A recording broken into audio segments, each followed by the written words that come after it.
Hey there, Attachment Theory in Action podcast listeners and viewers. I'm your host, Jenna Kelly, and I'm really excited to share this next conversation with you because I had the very cool chance to sit down and better get to know Duygu Balan and her husband, Yener Balan. They're this dynamic duo, husband and wife team, who just co-authored a new book called Rewrite, a trauma workbook of creative writing and recovery in our new normal. And individually, they are also such impressive people. Duygu is an author and psychotherapist specializing in intergenerational trauma. She's worked in New York City, really specializing in populations that are often under-resourced or overlooked, and now works in the Bay Area where she continues to do her private practice. And she was born in Germany, raised in Istanbul. So her upbringing really provides her with this fresh perspective and unique perspective on how to navigate tension between cultures and adverse childhood experiences, attachment, and also really ending on a note of hope and resilience. Her husband, Yener, is a board-certified psychiatrist, best-selling author of this book and also a big book of emergency department psychiatry. He is a distinguished fellow of the American Psychiatric Association and is currently the vice president of behavioral health and medical specialty services for a major healthcare organization. So as you can see, these are two very impressive and knowledgeable and skillful people that I get to sit down with, and hearing about this book and that it was really kind of born out of their own stress and ways of coping in the pandemic, and offers of readers a chance to utilize it for their own healing as well, and that they can use it on their own, they can use it with a therapist. There's so many practical applications included in this interview. So sit back and enjoy. Well, hello, Duygu and Yener. Welcome to the Attachment Theory in Action podcast. I am so honored to be joining both of you today in conversation. Thank you so much. It's an honor to be here. Thank you. So I have your new book here. It's called Rewrite, a trauma workbook of creative writing and recovery in our new normal. And I have it all underlined and marked up and highlighted. And I've also engaged in some of the writing prompts that you offer in the book. It really is such a gift that the two of you have put out to the world. So I can't wait to talk more about it with our listeners and viewers. But before we do, I'd also like to bring more of each of you into our conversation, and it always starts with attachment. So I would invite each of you to please share an attachment memory that just feels important right now in your work, and maybe even the why of this book. So Duygu, can I start with you? Sure. So for me, in terms of attachment, I come from a family that has moved around in the world a lot. We lived in many different countries, and both my parents actually grew up like that as well. So they grew up having to adjust to different cultures and different political situations in Turkey. And it was, for me, that just the idea of, the world constantly changing, the world around me constantly changing, and sometimes to the point that I couldn't even communicate, didn't speak the language of the places that I first moved in, and for the constant to always be my parents and to always feel a sense of belonging to them, and the idea of home is where people who love you are. That was just a really powerful drive for me, and I think it was in many ways the reason why I do what I do, and the reason why this book emerged as well. Beautiful. Yes, that secure base, especially with so many changing variables. It sounds like your childhood is very fascinating, moving around a lot and experiencing a lot of different cultures, but how that can also be stressful and disorienting. And so to have that secure base, that anchor, is so important. So thank you for sharing that. What about you, Yener? So similar, right? So we met when we were in Istanbul, when we were in middle school and high school. And so we've known each other for a while, but our paths are similar in a way that, I was born in America, but my parents are, Turkish, first generation immigrants to this country. And this is, late 70s. And we had nobody here, very small family, very, very small family as it is. And so even before we moved specifically to Istanbul, it was being able to blend in. And it didn't sort of come to me as an attachment sort of within that framework until, many years and many hours of my own personal therapy later, to realize sort of the ability to connect with folks, almost like, and I think we talk about this in Rewrite, or maybe in some of other writing, of a superpower, being able to connect with others and being able to feel comfortable enough within your family system, and then being able to blend in with people from, as Duygu was saying, different religions, different cultures, different languages, and being able to say, hey, how do I find the folks that I feel comfortable with, even though they're not directly my family? And that was something that, my mother and my father taught me and taught us. And, I have two other siblings, to be able to then feel comfortable enough, secure enough, if you will, to be able to then make those connections and form those relationships. And that's something that, and one of the big sort of reasons why Duygu and I put this book together was, to create this artifact for our son and for our son's generation. He's 11 now, to be able to have something to see sort of the difficulties and the challenges that we face and how we look at the world right now in the context of the last several years of the pandemic and how the world changed, but then also to be able to say, how do you then understand yourself within those relationships? And so that's something that was very near and dear to my heart, but obviously Duygu knows my... And also about the similarity of the human condition. So we talk about the differences and adjusting to different cultures and different ethnicities and religious background, but then also to see how, humans, the urge of humans and the drive of humans ultimately is the same. We all want to be loved. We all want to be seen. We all want to be in connection to other humans. And this, I think, is the similarity of this is just so important to internalize and understand. Yes, that sense of belonging, starting both, internally within your own family of origins, and then how do you extend that out into other relationships?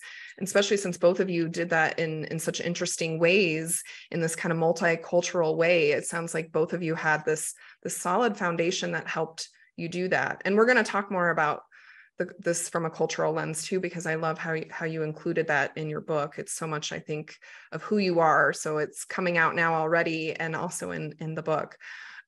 So help us understand a little bit more about the intention of the book. What was it like to write it, especially as partners together? What was that experience like? So initially it started because during the pandemic, the need for mental health services was so much amplified, and I saw that in my own work as well. So in terms of extending the therapeutic session beyond the 50 minutes, I started to incorporate a lot of writing exercises with my clients, and writing exercises on its own weren't really enough, because it was such a difficult time, and a lot of people were operating with fear and anxiety. So it just felt really important to also have some tools to help people regulate their nervous system, because unless our nervous system is regulated, we can't really go deeper into our emotions. We can't really process our emotions. So that's how this started when I started to use it with my clients. And then it eventually turned into a book. Also, I was just noticing so many people were spending so much time with themselves, and all the extracurricular activities and social networks weren't really accessible. So people were just doing a lot of self-diagnosis. They were just going online on social media and researching their symptoms, which can be really misleading. So I also wanted to weave in some theoretical information about trauma, and with tools of how to heal themselves, so that there was some kind of base, some ground that they could understand and make meaning of the things that they were going through. And that's how the idea started, and writing together was mostly fun.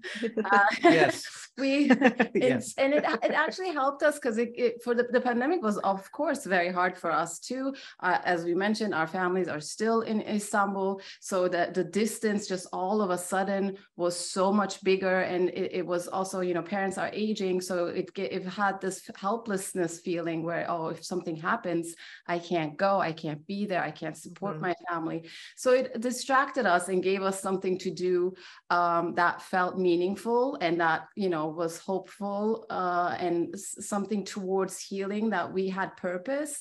We also did watch a lot of shows, but and it was kind of like passing each other, like writing a lot, like writing a section and then passing it to each other, edit, and then sometimes it got funny, and then sometimes it got a little stressful. There's a lot of editing. A lot of editing, Oh, a lot sure. of back and forth. So yeah, that's how would you say the writing process was? The process itself was a lot of fun. And to your earlier question, Jen, I think, the theory part is what Duygu was describing, but really when you look even at the first couple pages where we talk about the dedication piece and the acknowledgement section, where very early on in the pandemic, right, 2020, where we're in California, we've got no family here, it's just me, her, and our son. So it's 3 years ago, so he's 11 now. So, 3 years younger. And we're just looking at each other like, what do you do? Right. And it was that fear, that hopelessness, that helplessness, that extreme anxiety. And as the book sort of started to form, it was like we started to reflect, who did we call and who picked up? Right? Who did we pick up the phone? Like who are we like, hey, I need help. So who was, we thankfully many people in our networks, et cetera, but who did we actually choose to call to say like, hey, what do I do about school? What do I do about family? What do I do about the housing situation, whatever, and then work and everything else. And then who actually picked up? And those are the folks that we have in the dedication and the acknowledgement piece to say, and this is something that we talk about as well throughout the book in terms of, who do you have, and we talk about this in the safety planning section a lot, but who do you have in your life that you can actually call, that will pick up, that will help you, with what you need to do, not give them, give you your own advice. And so that was a critical piece too, for us to look at each other and say, what are our values? And we can talk about that later. And who do we have around us? And so very quickly, just like all the other external support structures that Duygu was mentioning disappeared overnight, we also then realized that people were stuck in their own minds, and so who had the availability. And so creating something that allows for people to reflect on that was really a key part of why we did this. Well, thank you for offering that deeper understanding into the why of this book. I think that really gives readers a better sense of the context and where it was coming from. And you can really feel that in your writing. And what's also interesting listening to both of you describe that is almost like this parallel healing process that you had with it. Not that it didn't come with its own stresses and challenges, but that's part of it too. I mean, nothing we do in life, comes without that. And so it's like this parallel of you also experiencing how to make meaning of this very stressful time during the pandemic, and how to find healing through writing, because you offer so many beautiful writing prompts in this book as a way to kind of a portal into some of our own opportunities to gain more self-awareness and healing too. So I love the parallels. Thank you. So if, the other thing, and you kind of touched on this, Yener, is this book, I think, could be like a college textbook on the different types of trauma, the different types of trauma therapy. You guys really, reference all the research on that as well. So it's got these broad applications to that, like I said, could be probably used as a college textbook, but also with clinicians. And clinicians could use this in therapy with their clients, and then also for people to use on their own if they would like, and for families to also use together. So I love the broad application. I think for our listeners and viewers, it would be really good to kind of hone in on attachment trauma specifically. And so I wonder if you could define for us, or just help us better understand what attachment trauma is. And we also offered this in our podcast Facebook group. I told our members that I was going to be interviewing both of you, and asked if they had any questions for you. And that was one of the questions, is what does that attachment trauma look like? What might some of the signs and symptoms be in an adult who has attachment trauma? And then how does that impact the relationship with the child? Mm-hmm. So in a very simple way, secure attachment is when the child feels trust and love to the caregiver. So when the child knows that the caregiver is going to protect them, the parent, and also knows that they are loved unconditionally. Then the child can venture out into other activities, explore the world, get curious, and venture into other relationships. When the relationship isn't secure, then the child constantly is spending energy on seeking approval, on navigating the parents or the caregiver's emotional landscape and arranging her or his own landscape according to the caregiver. And instead of spending their energy to growing and moving through developmental tasks, they are in somewhat a survival mode and somewhat in a mode of, am I going to be safe? Who's going to protect me? Am I loved? So that is attachment wounding is, broadly speaking, this feeling of not feeling safe or not feeling worthy of being loved. And this can be in many different ways. It can be being from emotionally unavailable parents, or highly critical parents, or outright very abusive parents, absent parents. So there's many different scenarios and stories, of course, but in its core, it's the feeling of I don't deserve to be loved, or I deserve, all the bad things are happening because I am damaged. Because children are actually very egocentric. They don't have the cognitive tools to understand what's happening and make meaning. So they internalize a lot of the things. So a lot of everything happens to them and because of them. So it just becomes the narrative and belief system of who they are. Yes. My needs don't matter, and I have to attend to the needs of my parent or caregiver. And that it's a great lead into, you talk a lot about intergenerational trauma in this book as well. And I know that's something that you have focused specifically on in your work, Duygu. So I wonder, intergenerational trauma from an attachment perspective, we're really talking about how those attachment patterns get passed down. And so what have you seen in your own work about this, and especially when the adult and caregiver does their own healing? Mm-hmm. So I always say, and for me, it's very important that it's the parents' responsibility to do their own healing. Our childhoods and our childhood experiences, our traumas are not an excuse for poor parenting. And parenting is a very difficult task. It comes with a lot of sacrifices, and there are losses. And I don't think there's enough conversation about the challenges of parenting. And I think it's really important for the parent to be allowed to grieve the losses and come to terms with the sacrifices, so the burden isn't passed on to the children. And it's equally important for the parent to understand their own attachment woundings and their own attachment dynamics and patterns and traumas, so that they can, because the goal is to do something different. The goal is to move our generations to more secure attachment, to safer, warmer connections. And this is not just limited to personal trauma and personal attachment woundings. It's also society's understanding of what it means to be a parent, for instance, or what it means to be a woman, or what it means to be a man, and the roles that come with it, that are also passed on from generation to generation, which is why it's so important to understand these narratives, these belief systems, and what we're teaching our children. For instance, for a woman, if the belief system is a woman can't be too loud, or can't make too much noise, or can't take too much space, can't be too successful, then we are passing these belief systems to our children in the way that we are living, in the way that we are setting expectations for them. And it's just so important to know what these are, so that we can pass on belief systems that are much more constructive. Yes. I love how you describe that, and how the parents' own healing is really their responsibility. And when they bring more awareness, compassion to those narratives, then it's a chance to disrupt that and to pass on something different. But it's not easy. And that's why I love this book, because there's so many tools in it.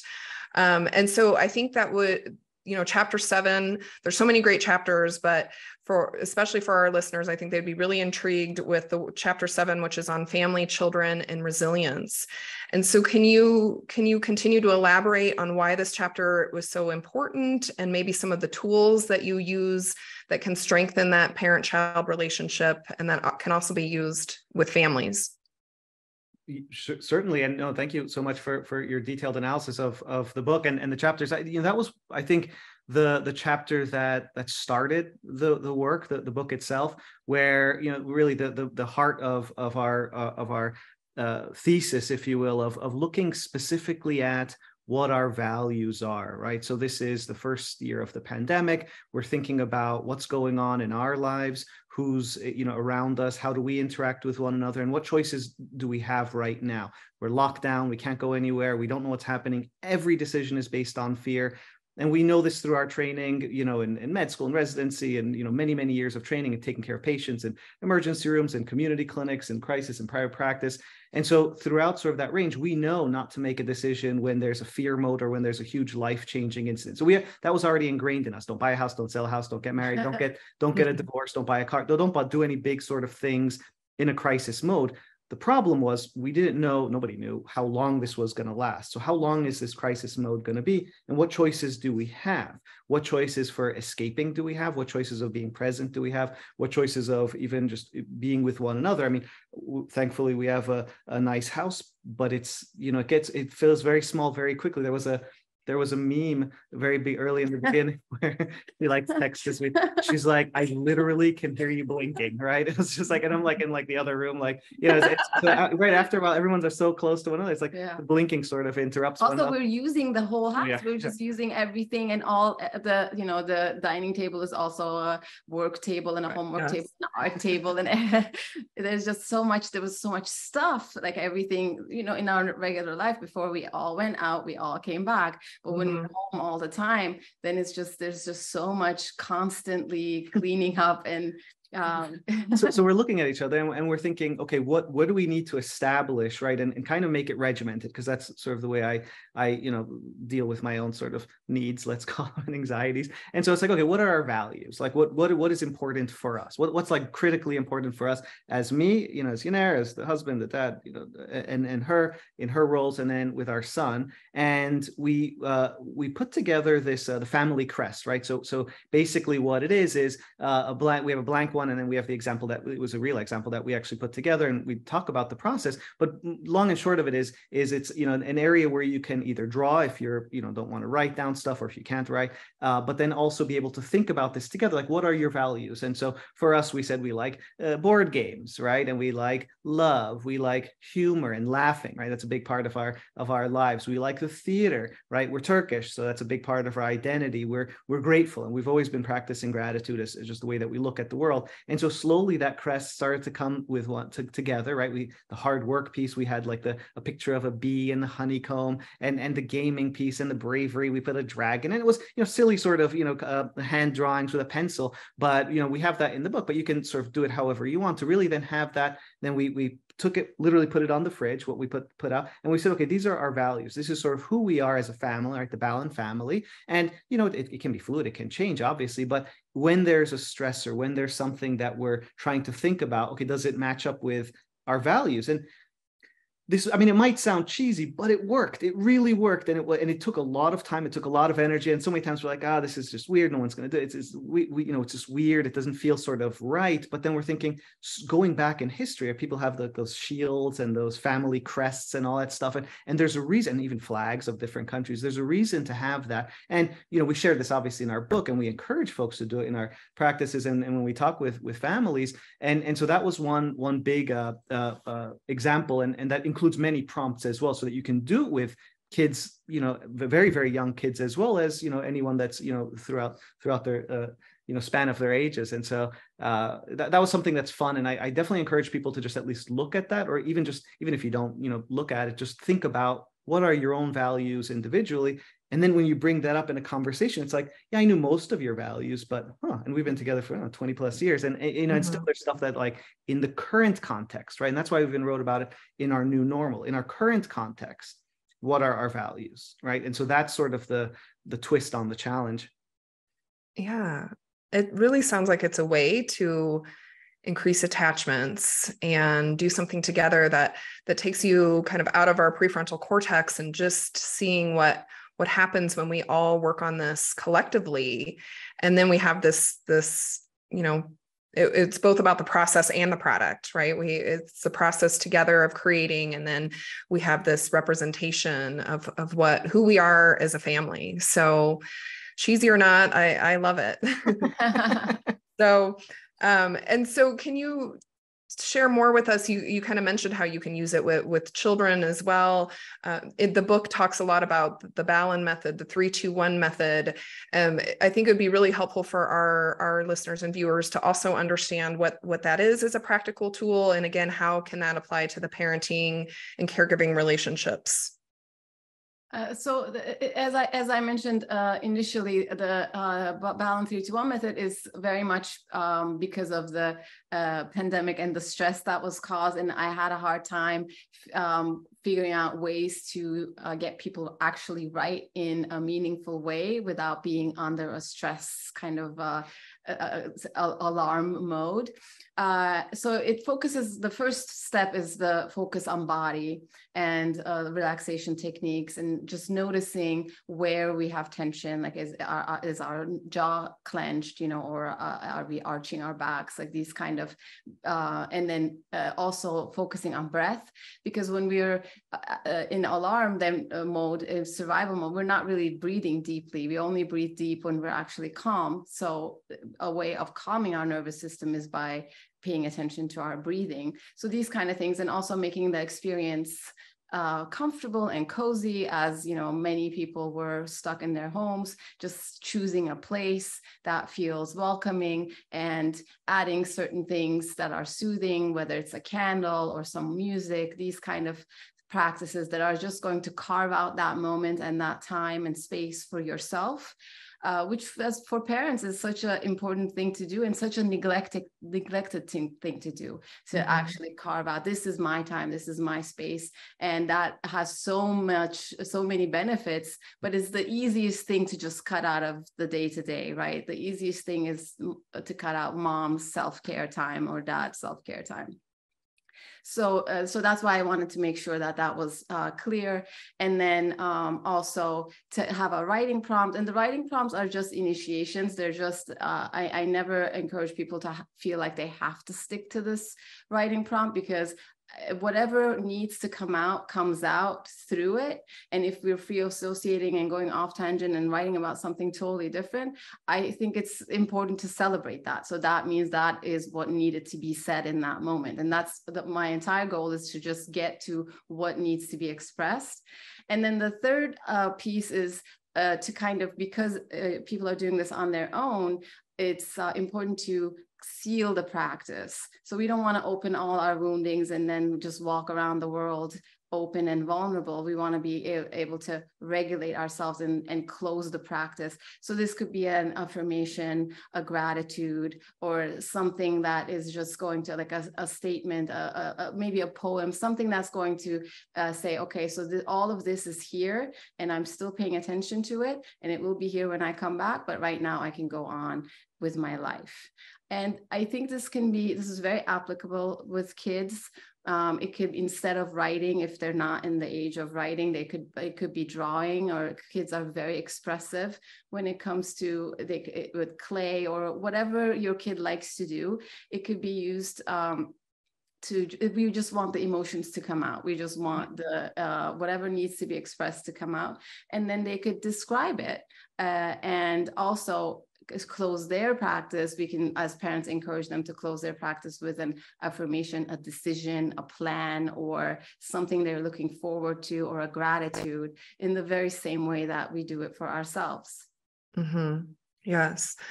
And I like, again, the parallel of when the parent offers that time to themselves, that they're doing their healing, which is going to make them more present and available to the child. But then there's also, then they can do that with the child, especially when they've had that their own experience with that.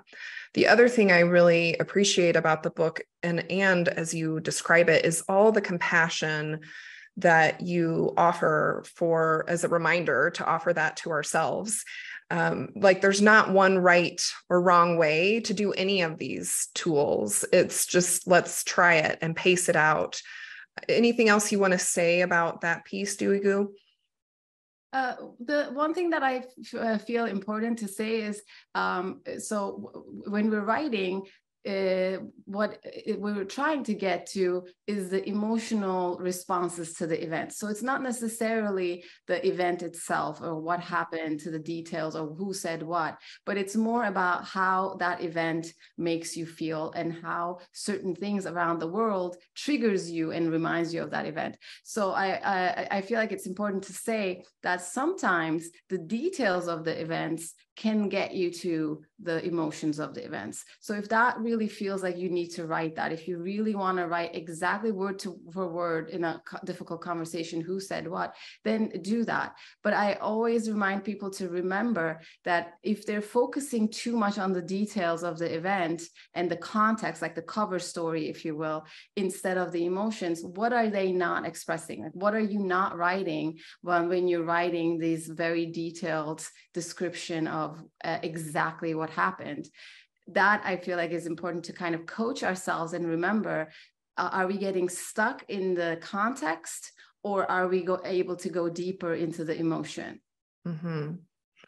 Yes. And I like that the 3-2-1, I think, helps. It's an invitation to hopefully do that when we get to those writing prompts, and the focus on our somatic experience too can get us out of our head and more grounded in our bodies and our nervous systems before we engage in the writing prompts.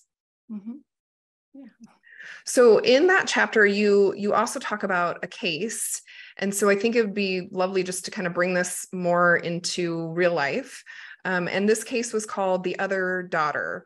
And it's a little bit of a spoiler alert, but you also have so many other cases that readers can take in as well. So this one was about twin daughters that had a very different experience in their attachment bonding with their mother.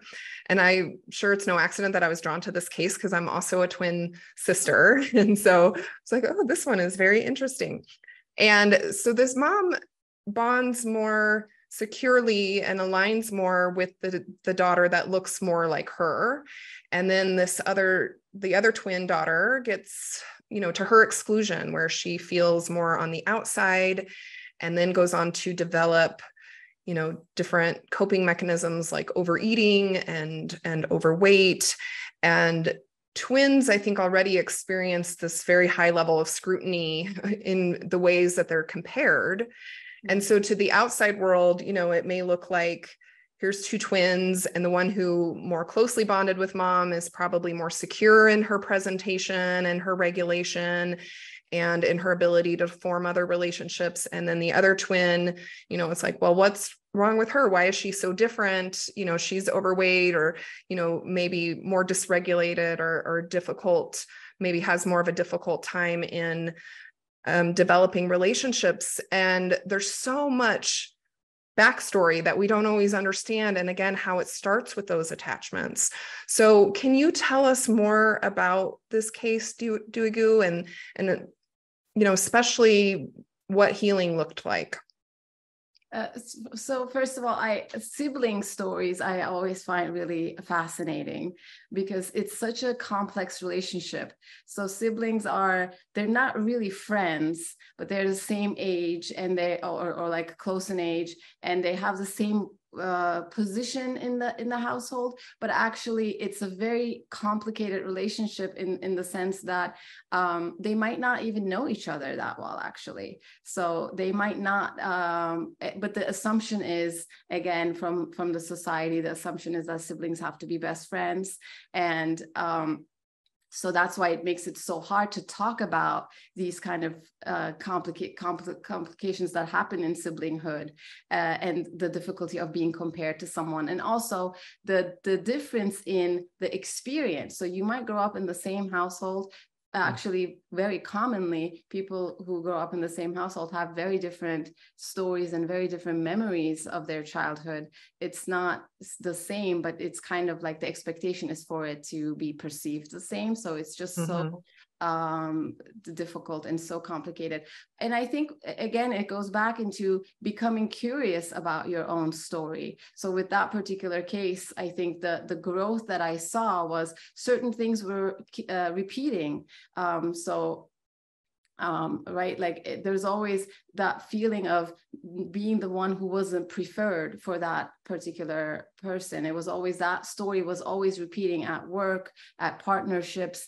She always felt like there was somebody else that had, you know, better success or better outfits, and there was always that kind of like feeling of I'm less than. So getting curious about that and what kind of things triggered her feeling that like that, like, because these can be very subtle triggers. It could be even just a micro expression of somebody, or it could be a song or something like that. So knowing, I feel like in her journey, just getting to know the triggers and piecing up the stories that led to her actually wholeness, to her whole understanding of what happened and the dynamics, because these dynamics are so difficult to actually distill and understand.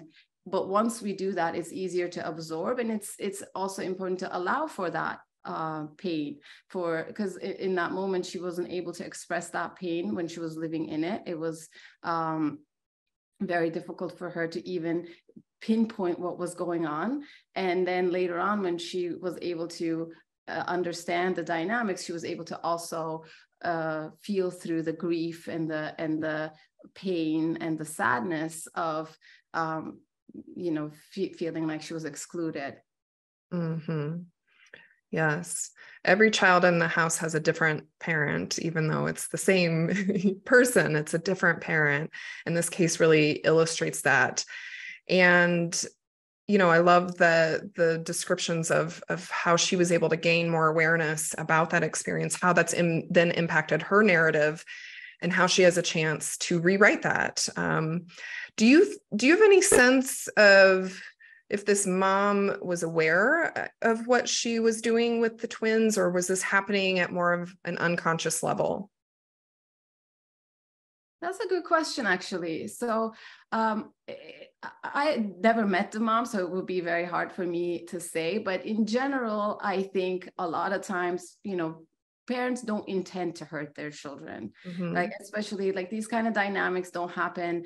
I guess it could, like but most of the time people don't have malicious intent. Most of the time it's just their own wounding manifesting into more and more wounding. So, and that's why it's so important to heal ourselves. And that's why it's so important to understand our stories and make meaning of our trauma, and take initiative in changing the narrative, because it just gets passed on. Our woundings become our children's woundings in different ways.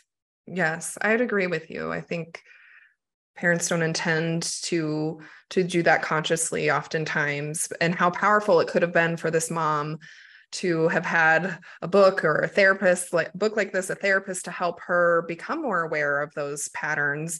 But now that the daughter has had those opportunities, I don't know if she's a parent yet herself, but what a beautiful way for her to change her own narrative so that she can change those relationships with her own children and lean towards more security. So thank you for that rich example.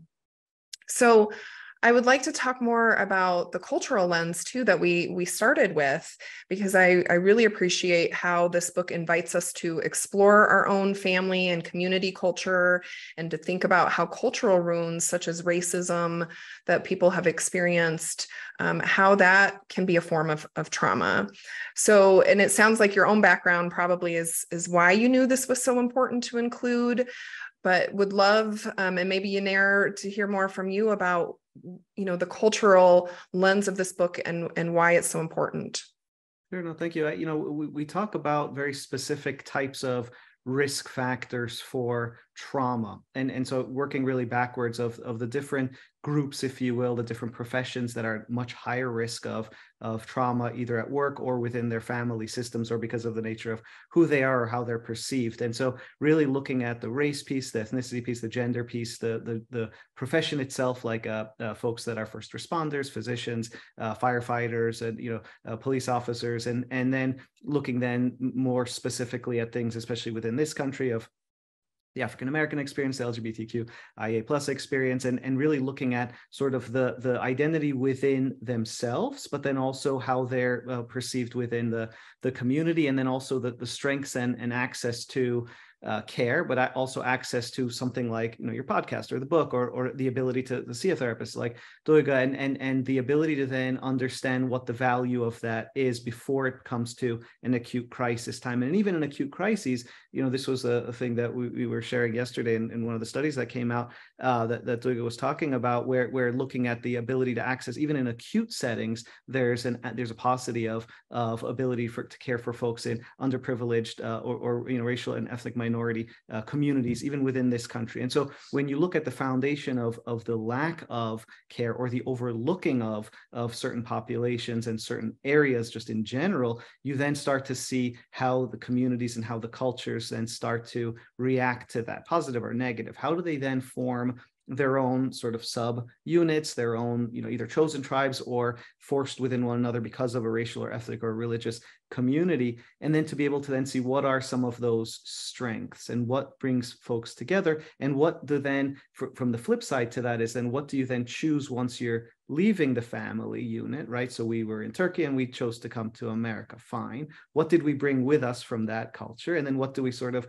then adopt and adapt and bring onto ours? And so there's the concept of cultural appropriation or misappropriation. That's one thing. That's sort of the judgmental sort of side of it. But really what we're talking about a lot more is just understanding what makes sense to you, understanding what makes sense to you within a relationship or a family unit, and then to be able to then say, what are the things that I appreciate from my own culture, my own upbringing, and the way that I look at the world. And the other big piece that we talk also about is language, right? And the way to look at the world from multiple languages that defines us not only culturally, but how we interact with one another, right? So for example, we speak Turkish in the home. We taught our son American Sign Language when he was, before he became, verbal. So this was before the age of 1. She, grew up speaking German, and so being able to have ways of looking at the world differently. So for example, in some languages, there are no pronouns, none, right? It's just they, them, everything's they, them, right? Some languages, everything has everything's a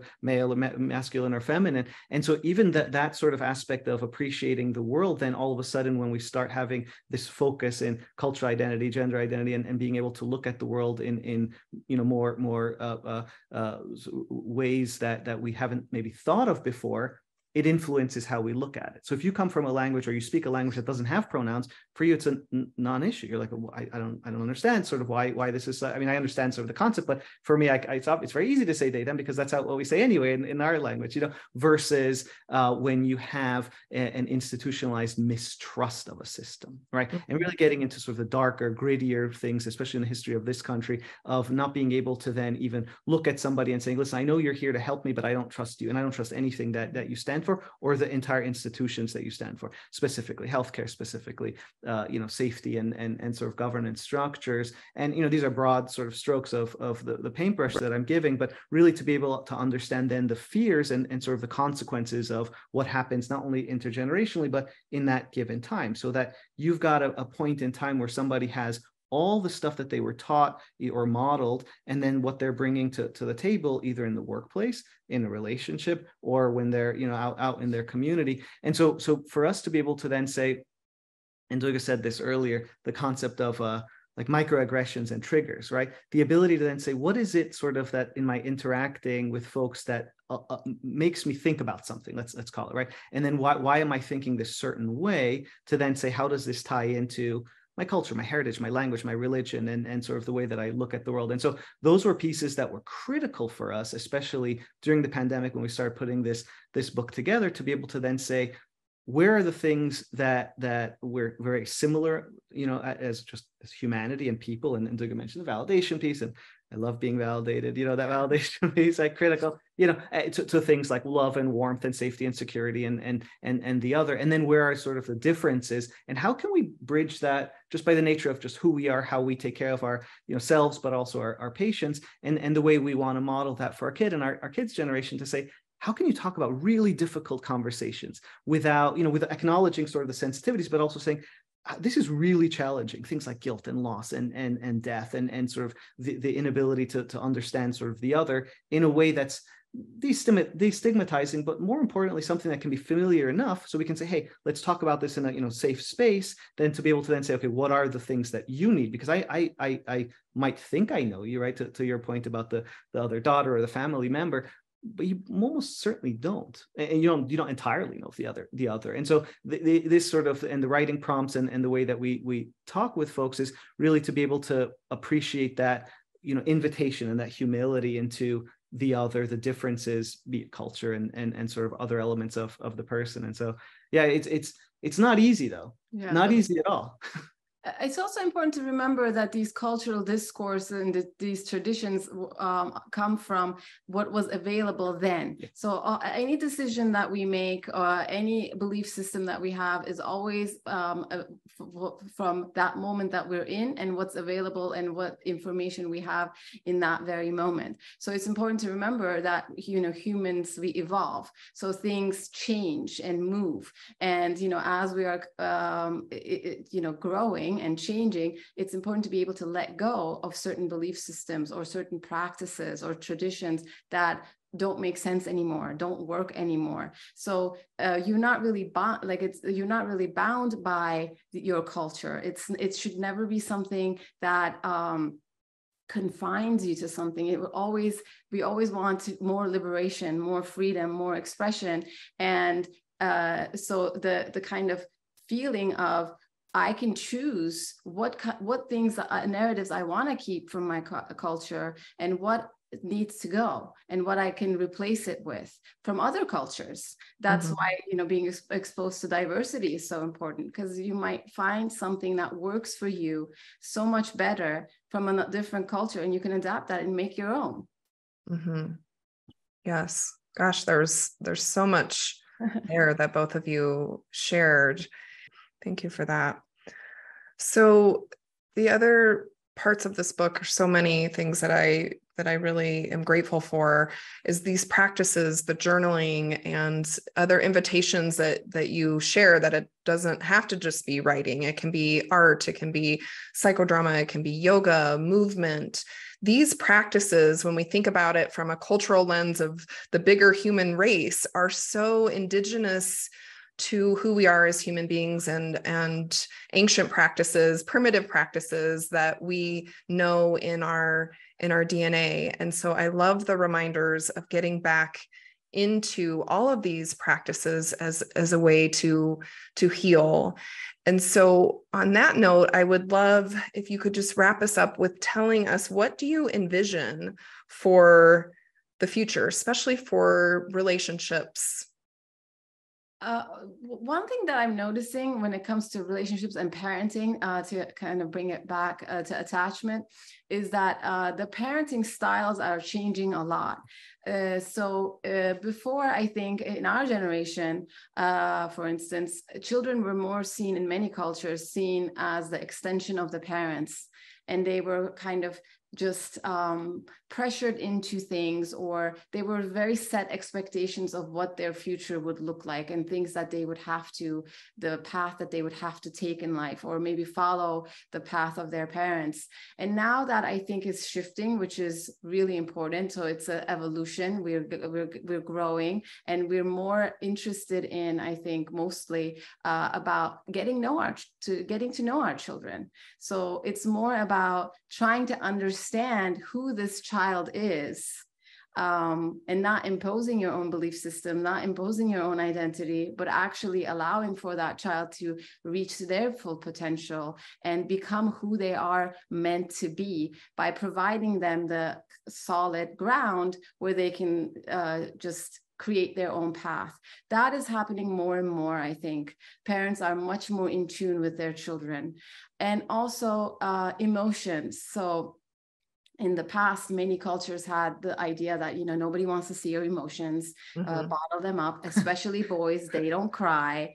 And women also just take a lot of, they take on a lot, absorb a lot of things without really expressing, without really using their voice. That is also changing now. Now, many parents are able to name the emotions to their children, because that we teach our children emotions. Children don't come knowing what the emotions are. They feel all these big things. They don't know what they are. And they also don't know that they're normal. So we normalize feelings and we describe it for them. And then we help them regulate and cope with them. And also the idea that these emotions pass, that I think is becoming more and more right now in parenting. Parents are much more aware of just letting their children be upset, not being so afraid of their children crying, because crying is actually just a way our bodies releases tension. And before, parents were so concerned, and the motive was more about stopping the crying, but now it's letting it being expressed. And that feels so much healthier and just will lead to much more secure attachment and healthier relationships. Yes, letting it be expressed and being with them in those feelings. Yes, I think that's a beautiful thing that we all hope to see in more parent-child relationships. And yes, thank you for sharing that, Duygu. Anything to add to that, Yener? The work that you do, Jenna, in the podcast and your audience and the sophistication of your listeners, right? And the mission and the nature of the work that you do is destigmatizing it, allowing for these discussions to occur. And so, adding on to what Duygu was talking about is, in addition to having the language and the ability to name the emotion and have those discussions, it's also being able to feel a little bit more comfortable. We have some ways to go to also reach out for help. Right, be it professional help, be an understanding, and a lot of what we do, talking about is in terms of having a truly educated and informed understanding and consent of what you're getting into with a relationship, right? So if I'm going to a therapist or a doctor, to be able to then know what I want and what I need, listen to what the professional, like the therapist is recommending, but then also incorporating that into what my needs are as well. So I think one of the major shifts also is, rather than saying, oh, the doctor's always right, the nurse is always right, the therapist, I'm going to do whatever they say. Most people never did that anyway, but that was sort of the stereotype, to now saying, hey, how am I part of this relationship in my treatment and my healing journey? And so that's also sort of the other piece of this, is that, as therapists, as clinicians, it brings me great joy and satisfaction to see people being a lot more open to even talk about it and say, hey, I think I need help, or I think this person, might benefit from help. And so that's the other extremely positive and hopeful thing that we're seeing. Yes. What a beautiful note of hope to end our conversation on today. That has been so rich. And like I said, this book is such a gift to the world, and we'll be sure to link it in our show notes. And I'm so grateful for both of you in offering this conversation. And I look forward to, future ways our paths may cross, since we're all out there doing similar work. So thank you both so much for being here. Thank you. Thank you so much. Yes, my pleasure. Take care.